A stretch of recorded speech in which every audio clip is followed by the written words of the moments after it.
Hello 7th class. आज के इस वीडियो में मैं आपको लेसन 10 थॉमस एल्वा एडिसन इसके क्वेश्चन आंसर और ग्रामर कवर करवाऊंगी। एक्सरसाइज में सबसे पहले आपका दिया हुआ है read and learn this phrases. आपको ये कुछ फ्रेजेस दिए हुए हैं, इन्हें लर्न करना है और इनका वाक्य में प्रयोग भी नीचे करने को आया हुआ है। अ लॉट ऑफ टाइम यानी बहुत सारा समय, अ लार्ज सम ऑफ मनी यानी बहुत सारी रकम या बहुत सारा धन, इन ऑर्डर टू यानी ताकि, टर्न ऑफ यानी बंद कर देना और टॉकिंग मशीन यानी बातचीत करने की मशीन। तो इन्हीं का नीचे आपको वाक्य में प्रयोग दिया हुआ है फिल इन द ब्लैंक्स के रूप में। Fill in the blanks space using the phrases given above in their correct forms. यहाँ पे आपको जो ऊपर आपने फ्रेजेज पढ़े उन्हीं को भरना है। फर्स्ट है आपका scientist and inventors spend days to invent new things. यहाँ पे आपका आएगा पहले नंबर का a lot of time. Scientist and inventors spend a lot of time to invent new things. वैज्ञानिक और आविष्कारक खोजकर्ता किसी भी नई चीज की खोज करने के लिए अपना बहुत सारा समय इसमें व्यतीत करते हैं। तो अ लॉट ऑफ टाइम यानी बहुत सारा समय। नेक्स्ट है आपका Alexander Fleming worked very hard. इसमें आएगा आपका तीसरे नंबर का इन ऑर्डर टू। यहाँ पे आपको तीसरे नंबर का यहाँ पे भर लेना है in order to find out penicillin mould. Alexander Fleming ने बहुत कठिन परिश्रम किया पेनिसिलिन मोल्ड प्राप्त करने के लिए। इन ऑर्डर टू का मतलब ताकि, कठिन परिश्रम किया ताकि वह पेनिसिलिन से मोल्ड यानी फफूंद प्राप्त कर सके। नेक्स्ट है आपका जनरल लेफर्स ऑफर्ड एडिशन। इसमें आएगा आपका अ लार्ज सम ऑफ मनी। इसको आप तीसरे नंबर के फिल इन द ब्लैंक्स में भरेंगे तो यहाँ पे आपका सेकंड नंबर पे दिया हुआ है a large sum of money to buy his new invention. General Leffert ने एडिसन को बहुत सारा धन दिया ताकि वह अपने इन्वेंशन के लिए, आविष्कार के लिए नई चीजों को खरीद सके। नेक्स्ट है आपका the modern gramophone is a type of, यह आएगा आपका talking machine invented by Thomas Alva Edison. Gramophone जो है वो थॉमस एल्वा एडिसन के द्वारा आविष्कार की हुई टॉकिंग मशीन का ही नया रूप था। टर्न ऑफ 4 नंबर पे दिया हुआ है आपका, यहाँ पे आप डाल लें 5 नंबर। बंद होना। Mister Vajpayee house was absolutely dark. Mister Vajpayee का घर बिल्कुल अंधेरे में था क्योंकि उनके घर की लाइट बंद थी। आगे हैं आपके कंप्रीहेंशन यानी क्वेश्चन आंसर। पहला है आपका what was young Tom doing one day और why was he doing so. Tom एक दिन क्या कर रहा था और वो ऐसा क्यों कर रहा था। आंसर है आपका one day young Tom was trying to find out if he could hatch eggs. Tom एक दिन ये कोशिश कर रहा था कि क्या वह मुर्गी के अंडों को से सकता है। He had learned from his father that a duck sits on its egg and hatches them. उसने अपने पिता से ये सीखा था कि मुर्गी जो है वो अंडे के ऊपर बैठ करके अपने अंडों को सेती है। Having been much bigger than a duck, he felt sure that he could also sit on a duck's egg and hatch them. मुर्गी की अपेक्षा बड़ा होने के कारण टॉम का सोचना ये था कि वह भी अंडों के ऊपर बैठ सकता है और वो भी अंडों को से सकता है यानी उसमें से चूजे निकाल सकता है। Next question when did Tom start his experiments. Tom ने अपने एक्सपेरिमेंट का प्रारंभ किए।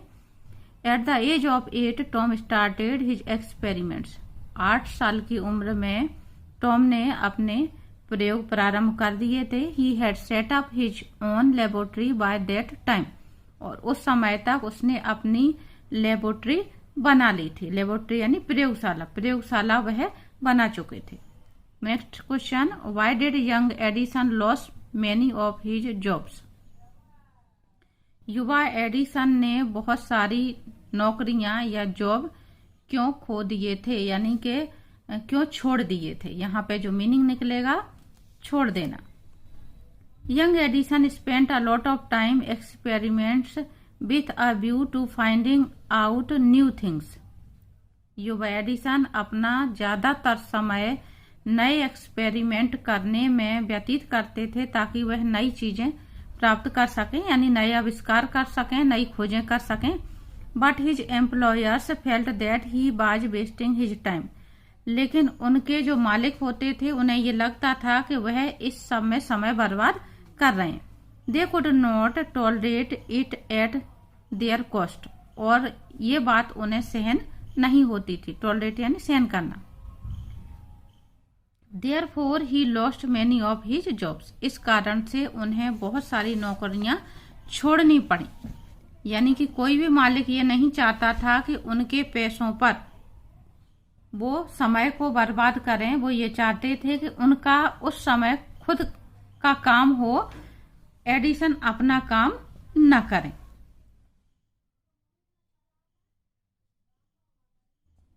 नेक्स्ट है आपका, what was Edison's first important invention? Edison का पहला महत्वपूर्ण प्रयोग आविष्कार क्या था?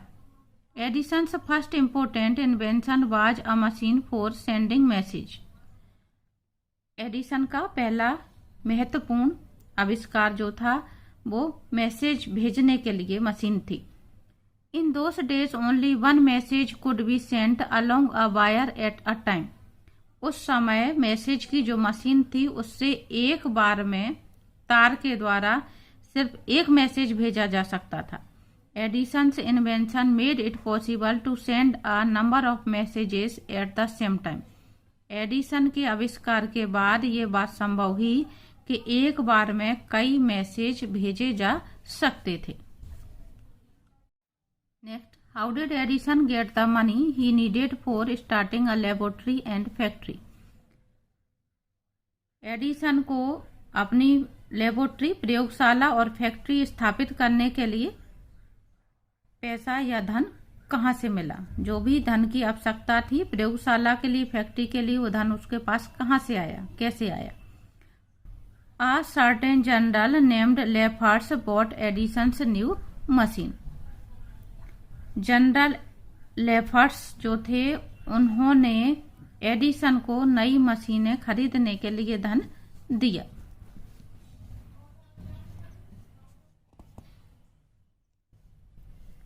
What is a talking machine? What is a talkie? Talking machine क्या है और टॉकी क्या है?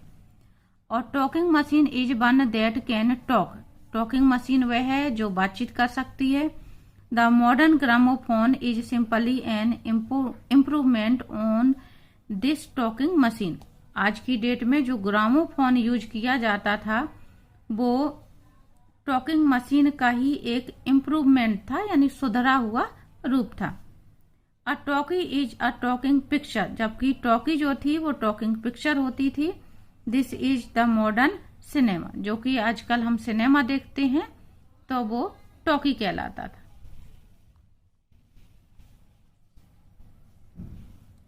Why did the Americans turn off their electric lights for a while when Edison died? America वासियों ने जब एडिसन की मृत्यु हुई तो अपनी लाइट को क्यों बंद रखा? Edison had invented the electric light. Edison ने इलेक्ट्रिक लाइट का आविष्कार किया था। Therefore, when Edison died, the Americans turned off their electric lights for a while as a mark of respect to the wonderful inventor. जब उनकी मृत्यु हुई तो पूरे अमेरिका वासियों ने थोड़ी देर के लिए अपनी लाइट को बंद रखा ताकि वो इस वंडरफुल इन्वेंटर, आश्चर्यजनक आविष्कारक को सम्मान दे सके। उनके रिस्पेक्ट के लिए सभी लोगों ने थोड़ी देर को लाइट बंद रखी, क्योंकि उन्होंने ही इलेक्ट्रिक बल्ब का आविष्कार किया था, जिससे लोगों के घर क्या हुए, रोशन हुए। अगला है आपका read the following sentences and tick true और false. Thomas Alva Edison is the inventor of gramophone and electric bulb.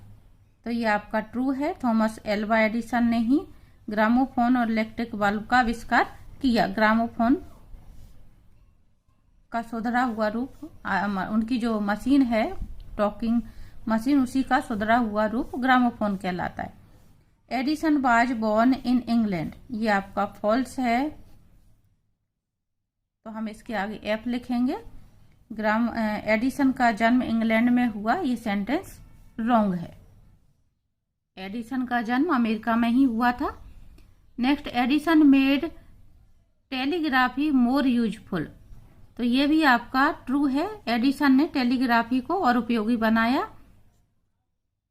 General Lefferts offered $40,000 to buy Edison's new invention, ये भी आपका ट्रू है। उन्होंने $40,000 उन्हें ऑफर किए नई मशीन खरीदने के लिए। Edison's most important and useful invention is electric bulb, तो ये भी आपका ट्रू है। सबसे ज्यादा उपयोगी जो आविष्कार है उनका वो है electric bulb. Edison produce the first talkie और टॉकिंग पिक्चर इन 1915, ये आपका फॉल्स है। आगे है आपकी word power. Right one word for every clue given below, अनेक शब्दों के एक शब्द कहते हैं इनको। A person who helps somebody,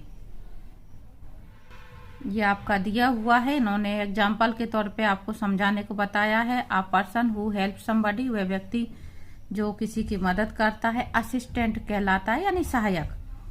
a person who has invented something, वह व्यक्ति जिसने कुछ आविष्कार किया है, तो इन्वेंटर आएगा आपका। ये पूरे फिल इन द ब्लैंक्स आपके वर्ड पावर के आपकी जो ग्लोसरी दी हुई है उसी में से शब्द लिए गए हैं। A thin wire that produce light when the electric passes through it, इसको कहते हैं फिलामेंट।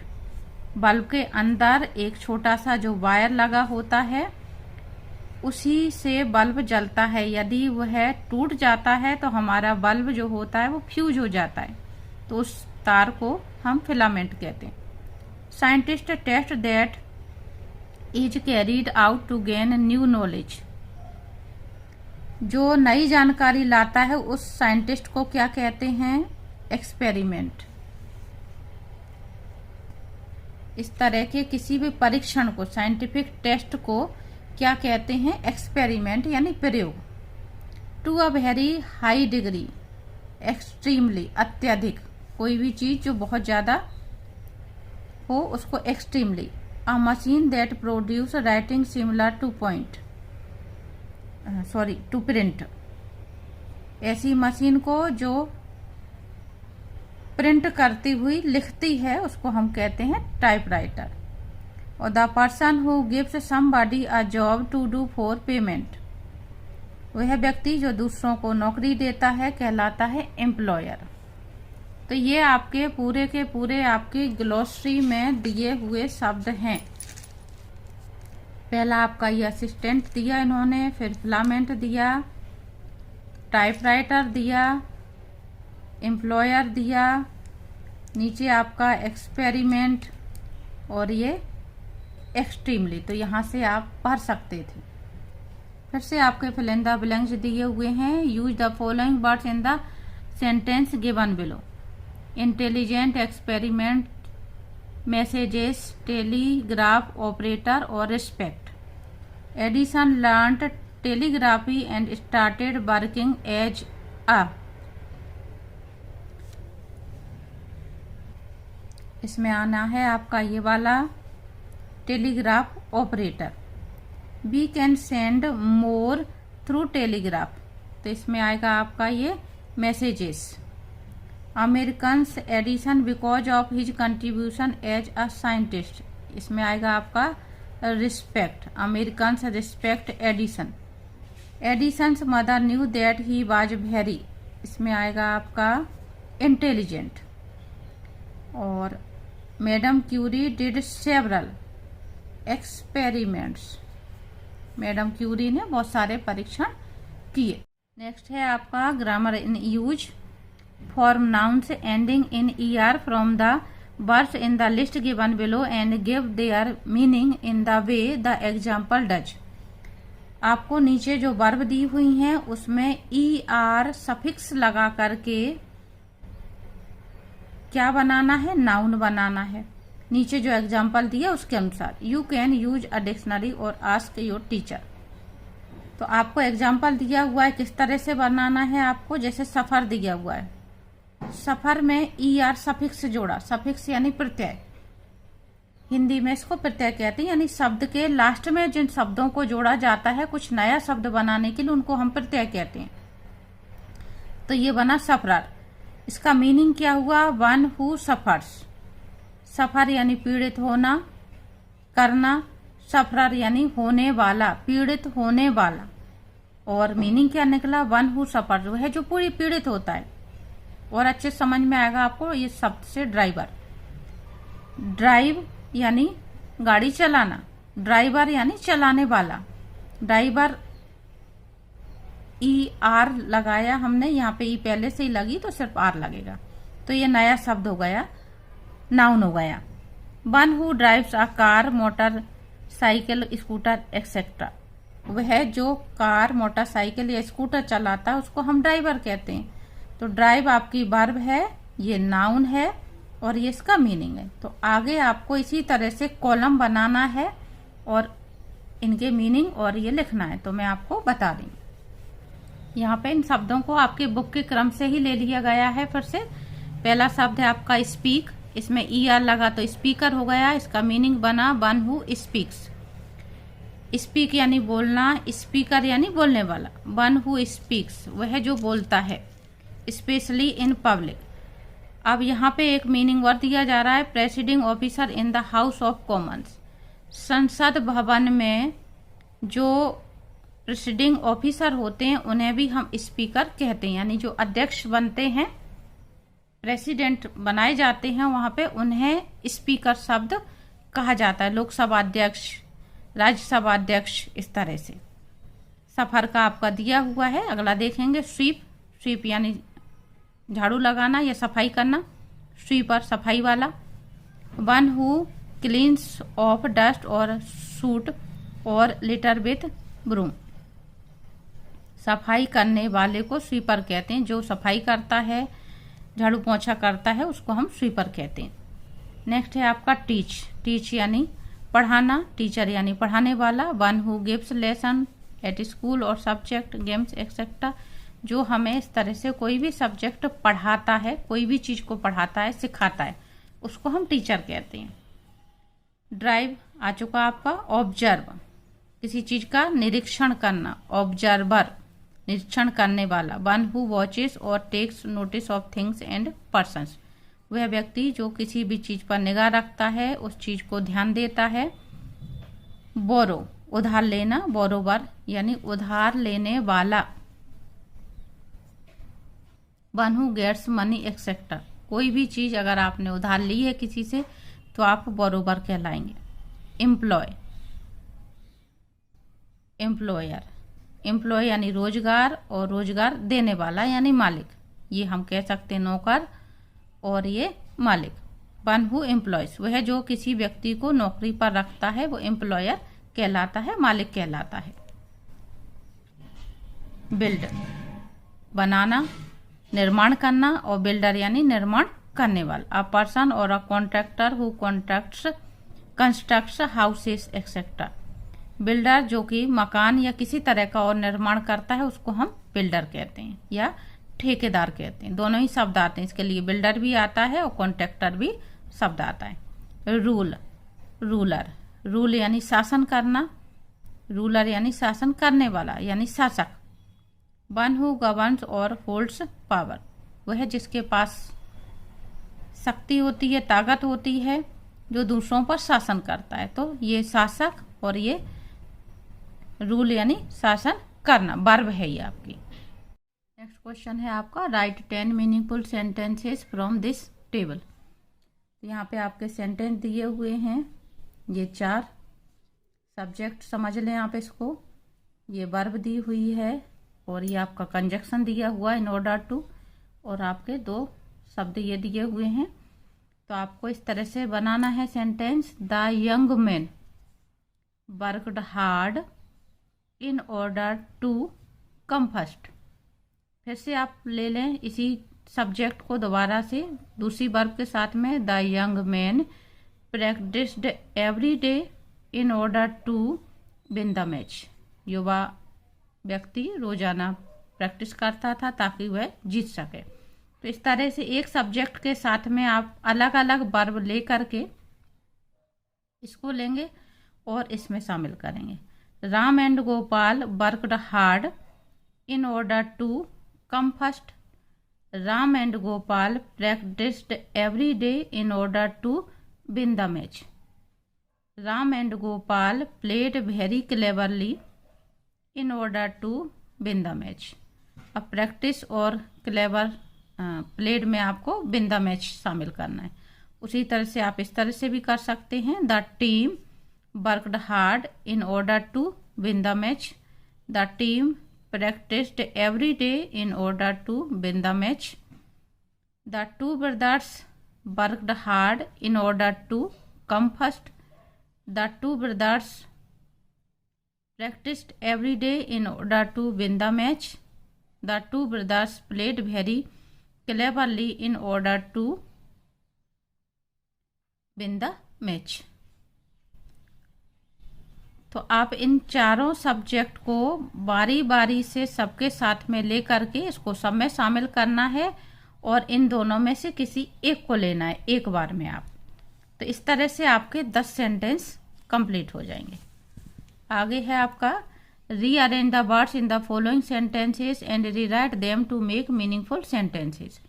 ये आपके जम्बल्ड वर्ड दिए हुए हैं, इन्हें आपको मीनिंगफुल सेंटेंस में चेंज करना है। तो हम इनको क्रम से रखते समय ये ध्यान देते हैं कि सबसे पहले सब्जेक्ट आएगा, फिर वर्ब आएगी, फिर ऑब्जेक्ट आएगा। तो एडिसन लॉस्ट मैनी जॉब्स, इस तरह से सेंटेंस बनेगा। The bat is what, question mark दिया हुआ है, तो व्हाट इज द बैट। इस तरह से आपके बनेंगे। मैं इनका आपको लिखा हुआ आंसर बता देती हूँ। थर्ड सेंटेंस का आंसर इस तरह से होगा रीअरेंज करके। Edison worked hard till the very end of his life. Next, how lucky was your father. और अगला है I am very surprise. Next exercise है आपकी लेट्स टॉक, आओ बातचीत करें। Talk to your partner and say yes और no and tick the correct option. इस तरह के क्वेश्चन आपके एग्जाम में नहीं पूछे जाते हैं, लेकिन आपको अगर अपनी इंग्लिश अच्छी करनी, इम्प्रूव करनी है तो उसके लिए ये ज़रूरी होते हैं कि आप इन सभी एक्सरसाइज को बहुत अच्छे से करें। तो अपने पार्टनर के साथ बात करके आपको यस और नो में जवाब देना है। कौन सा आंसर आपका यस में होगा, कौन सा नो में होगा, ये बात आपको ध्यान देनी है। Scientists and inventors have made the greatest contribution to mankind. वैज्ञानिकों और आविष्कारकों ने मैनकाइंड यानी मानवता के लिए बहुत ज़्यादा या बहुत बड़ा योगदान दिया है। तो आपका ये आएगा answer yes. Education is necessary for all.